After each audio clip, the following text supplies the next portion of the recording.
ውድ አድማጮቻችንና ተመልካቾቻችን ከኦሮሚያ የደረሰን ሰበር ዜና አለን።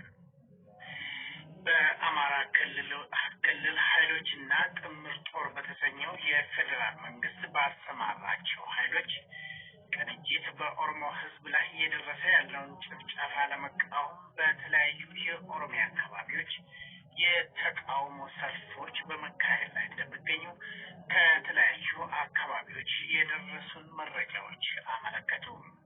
በዚህ መሰረት ዛሬ በአምቦ ዩኒቨርሲቲ ጠንካራ የተቃውሞ ሰልፍ በተማሪዎች ተካሂዷል። ተማሪዎቹ በአምቦ ዩኒቨርሲቲ ዋና ካምፓስ ውስጥ በመዘዋወር የተለያዩ መፈክሮችንም እንዳሰሙ ምንጮች ከአምቦ ገልጸዋል። በፍንፍኔ ከተማ የጀነራል ዋቆ ጉቱ ትምህርት ቤት ተማሪዎች በበኩላቸው የተቃውሞ ሰልፍ በመውጣት ድምጻቸውን አሰምተዋል። በባሌ ዞን መደወላቡና ብድሬ ከተሞችም ተማሪዎች በቁጣ አደባባይ ወጥተዋል። በድሬዳዋ ዩኒቨርሲቲም ሌሊቱን ተማሪዎች በኦሮሞ ህዝብ ላይ በአማራ ክልል ኃይሎችና ጥምር ጦር በተሰኘው የፌደራል መንግስት ባሰማራቸው ኃይሎች ቅንጅት እየተፈጸመ ያለውን ግፍና ሽብር አውግዘዋል። የመንግስት የጸጥታ ኃይሎች ተማሪዎችን በኃይል ከበተኑ በኋላ በድሬዳዋ ዩኒቨርሲቲ ውስጥ በመስፈር የተማሪዎችን እንቅስቃሴ ለመቆጣጠር በመሞከር ላይ እንደሚገኙ መረጃዎች አመልክተዋል። ከድሬዳዋ የኦሮሚያ ተማሪዎችን የተቃውሞ እንቅስቃሴ እየተከታተልን እንዘግባለን።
አድማጮቻችን በኦሮሚያ ተማሪዎች እየተካሄደ ያለውን ህዝባዊ ተቃውሞ እየተከታተልን እንዘግባለን።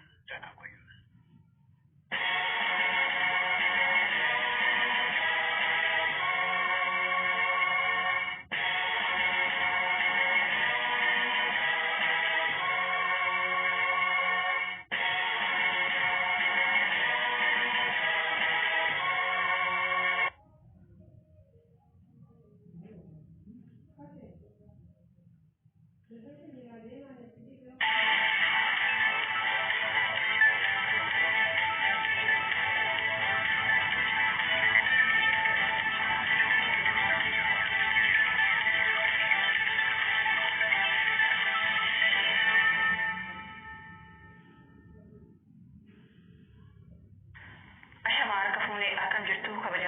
daawwattoota Oromiyaa Miidiyaa Neetwork oduu galgala kanaaf qanuun isinitti oduu waliin Annaimaa Umari.